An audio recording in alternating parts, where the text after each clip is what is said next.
Hi everyone! Welcome again to my channel. At ngayon guys, ay maaga pa, 8 o'clock pa ng umaga. So inagahan kong kumuha ng video dito habang hindi pa mainit. Tapos marami ang nagka-damage dito ng summer. Grabe. Buti na lang yung iba, unti-unti nang naka-recover. Pero yung iba dito, hindi pa rin. Natuluyan talaga. So katulad nito. Ayan, ang daming nagkamashi. Ayan, nagkaroon na siya ng ito din kinain to ng ano ba to? Ayan, kinain to ng snail kasi lagi dito tumatambay ang snail. May mga pupo pa ng snail o yung itim-itim na iba diyan. Ayan. Tapos ito siya guys, lumiit siya. Ayan, lumiit yung mother plant. Pero ang dami niyang baby. Tingnan niyo sa ilalim. Ayan oh. Ito, malaki na siya. Tapos doon sa gilid, ayan. Dami niyang baby dito. Ayan, oh. Ewan ko kung ilan ang baby niya. Hindi ko nabilang. Pero parang mayroong, siguro, mga 8 or 9 na baby. Mayroon siya. Ayan, na lumabas. Galing doon sa stem niya. Tapos, ang daming itim-itim na dahon. Katulad nito, oh. Ito na lang yung natira. So, yung iba, nag-dry na. Yan. So, unti-unti na siyang naka-recover. Kaya lang lumiit yung mother plant. Ganyan. Dati, ang daming, nito, dahon. Ngayon, kumonti na yung dahon. Yan. Plano ko to siyang tanggalin dito. Gusto ko siyang ilipat sa malaking pot. Kasi meron akong malaking pot dito. Gusto ko siyang ilipat sa ganung pot. So, tingnan natin kung mailipat ko ba to. Kasi gusto kong ayusin dito banda. Kasi ito oh, nagkaroon ng mga maraming damage sa dahon, nangitim, nagmashi. Yan. Sa sobrang init, tapos ulan, ayan. Nabasa sila, lalo na pag malakas ang ulan. Yung tubig dyan, dito pumapasok dito kahit mayroon silang bubong. Ayan oh, mayroong bubong, diba? Pumapasok dito kapag malakas yung ulan. Kaya ganyan, basa sila ngayon. Ayan. Tapos ito tingnan niyo ang laki guys oh. Si Purple Delight, ang laki niya, 'di ba? Yan. Laki niya. Ang ganda niya dito guys. Compact na compact yung dahon niya.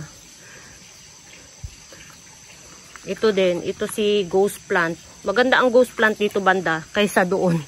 Yan, yung nandito banda, mga natanggalan na ng mga dahon, maraming nag-dry. Dito naman, oh, healthy. Yan, dito banda. Tapos, ito si Marum. Yan. Ang daming flowers nito na naglabasan, meron na namang bago. So, tinatanggal ko ng tinatanggal, guys. Katulad nito, katatanggal ko lang nung siguro 3 days ago or 4 days ago. Ayan, tinanggal ko habang maliit pa. Para yung energy ng mother plant hindi mapunta doon sa bulaklak, kaya tinatanggal ko habang maaga. And then ito si RG, ayan, RG, ano ba to? Ayan oh, natanggal na. Ito yung pangalan niya, ito, ayan. So dumami na yung niya guys, baby niya, ayan. Dami niyang baby, di ba? Nagiging dilaw to siya guys. Maganda to. Nagiging dilaw. Tapos ang dami din niyang dry leaves. Ayan. Yan. Nangitim-ngitim yung mga Tapos ito mga peach boy. Tingnan niyo. Ito. Si Marum. Yung baby nito. Ayan. Ito siya. Dahon sa flower stalk na nahulog dito. Ayan. Tapos ito si peach boy. Ayan. May mashi na naman siya, pero matigas pa yung mashi, hindi muna natin tanggalin. Tapos ito, sino nga to? Si Pink Frill. Yan, pumangit na siya guys. Yan, sana bumalik siya sa dati. Yan, pumangit siya. Yan, kinain ng kinain ng snail oh. Tingnan niyo. Sa gilid ng dahon, kinain ng snail. Ito si Merinay.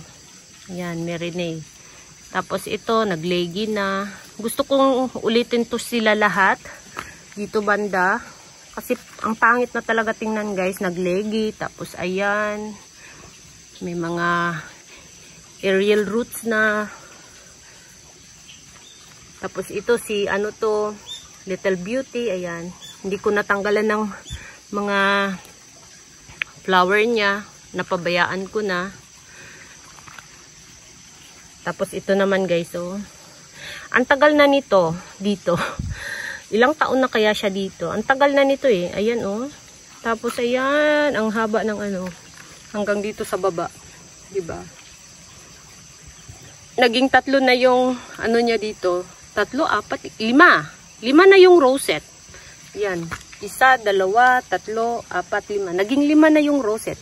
Yung pinaka, ano lang, ito lang, pinakapuno. Ayan, ito. Yun, hanggang dito sa taas.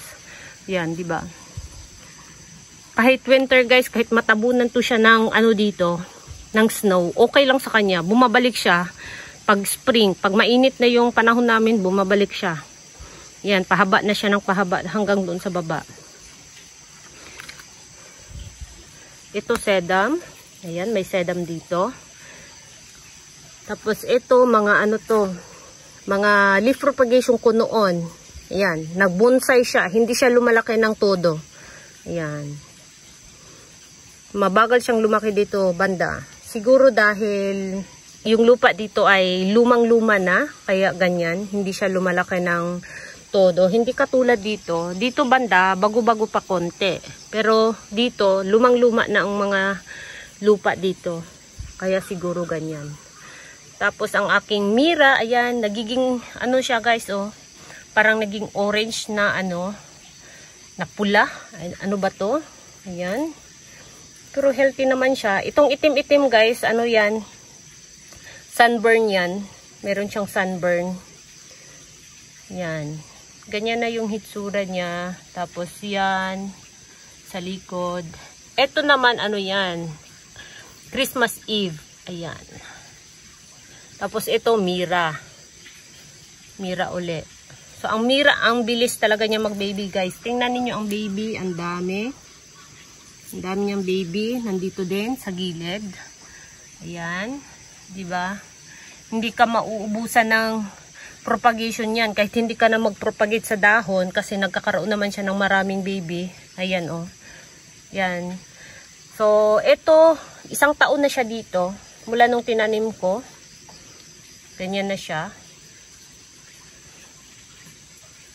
Yan, mira din.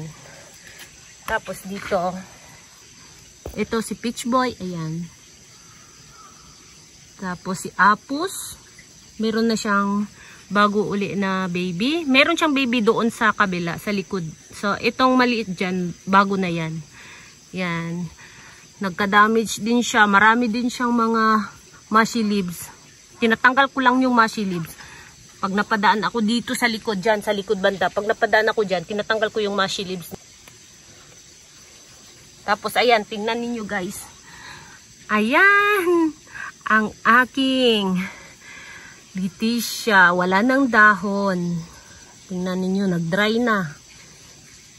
Yan. Inatake yan ng ano, mites. Kaya, ganyan. Inatake ng mites. Ganyan yung hitsura. Tapos dito din, inatake ng mites. Ayan. Nanlagas na lahat ng dahon. Kaya gusto kong ulitin to. Kasi ayan oh, pumangit na talaga. Yan. Sichiveria Emerald Green. Tapos dito, ang nakatanim dito dati, yung ano ko.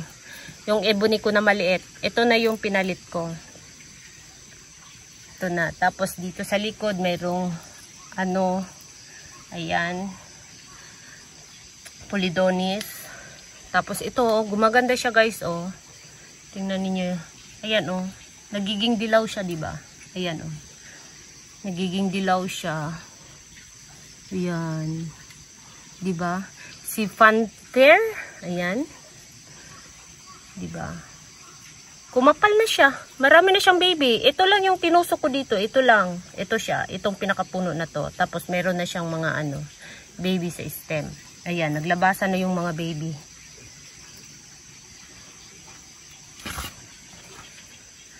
Ayan. Tapos, ito, tingnan ninyo, pumangit na din ang aking Ronyoni ay maraming dry leaves na hindi ko tinanggal. Tapos, yung sa likod, mga pink frill yan. na pinropagate ko sa dahon. Ayan, medyo bumuka na sila ngayon. Tapos ito, takasago na okay na din to. Ayan, wala pa siyang baby, pero nagkaroon na siya ng stem guys. Oh. Ayan, wala pa siyang baby. Lumaki siya ng lumaki. Ito lang yung tingin ko maganda, na hindi siya nagkaroon ng mga itim-itim na dot sa dahon. Ito lang yata siya. Yung iba nagkaroon ng itim-itim. Pero ngayon, unti-unti na silang naka-recover. Dahil siguro sa sobrang init sa amin. Kaya ganun. Tapos dito sa likod, ayan. Malaki ang aking PBN dito. Ayan, si PBN. Tapos kinakain siya ng snail. Ayan, may... Ayan oh. Diba? Kinakain siya ng snail. Kaya ganyan guys, nangingitim. Kinakain ng snail. Tapos mayroong mga ano, yan, kakainis talaga mga snail guys, kinakain. Kaya ayan, nagkakasakit sila kasi nga may mga snail, may mga mites. Mealybugs, wala akong problema sa mealybugs, hindi sila nilalapitan ng mealybugs. Ang problema ko lang talaga dito, mites at yung snail. Kasi kapag nakain yung dahon nila ng snail, ayun, mangingitim-ngitim. Yan, mag-start na silang ano ba yun, magka-damage. Tapos yung pati yung stem, magka-stem rot na. Kaya ganyan. Tapos meron ako ditong maliit uli na ano, frill. Yan, takasago na okay na. Ito, the same lang sila. Ayan. Ito yung flower stalk to eh. Sa flower stalk na dahon. Ilagay ko lang dyan. Yan. So yan guys, ang latest dito. So marami akong gagawin. Pag malamig na yung panahon, saka ko na sila gawin uli. Kasi mainit pa ngayon sa amin, kaya hindi ko muna galawin. Kapag ginalaw ko ngayon, tapos yung ipapalit ko na halaman, nilagay ko dito, baka magkaroon ng sunburn. Kasi galing sila sa UV cut. So baka ma-sunburn sila kapag nilagay ko dito. So mag-antay muna ako ng hindi na masyadong mainit, saka ko na galawin dito. Papalitan ko yung mga katulad niyan. Ayan, na ano na, nakalbo. Tapos ito, i-reset natin. Ayan, pagandahin natin uli si Little Beauty. Tapos yung sa likod, ayan, si Marcos. Ayan, si Marcos. Tapos meron ako dito bluebird. Ito, bago-bago pa lang to. Ayan. Itong nandito sa likodan. Ayan, si bluebird. Bago-bago pa lang yan. Siguro mga 4 na buwan pa lang siya dyan. So, ayun guys, yung latest dito. Tapos, meron ako ditong ano guys, oh. Ayan. Si Darlie Sunshine. Ayan. Rain or shine siya dyan. Sa malaking pot. Malaking pot dito guys. Ayan. Tingnan niyo yung kamay ko. Ayan. Malaki siyang pot. Ayan. Parang timba. Kasing laki ng timba. Tapos, meron din dito. Ayan. Rain or shine din to. Si Darlie Sunshine. Yan. Tapos meron din akong kailangang ayan, ayusin kasi ayan. Tapos maraming dry leaves. Tapos itong aking topsy-turvy dito, wala na. Pumangit na sila. Meron siyang mga itim-itim kasi basa pa rin yung lupa, hindi pa rin natuyo.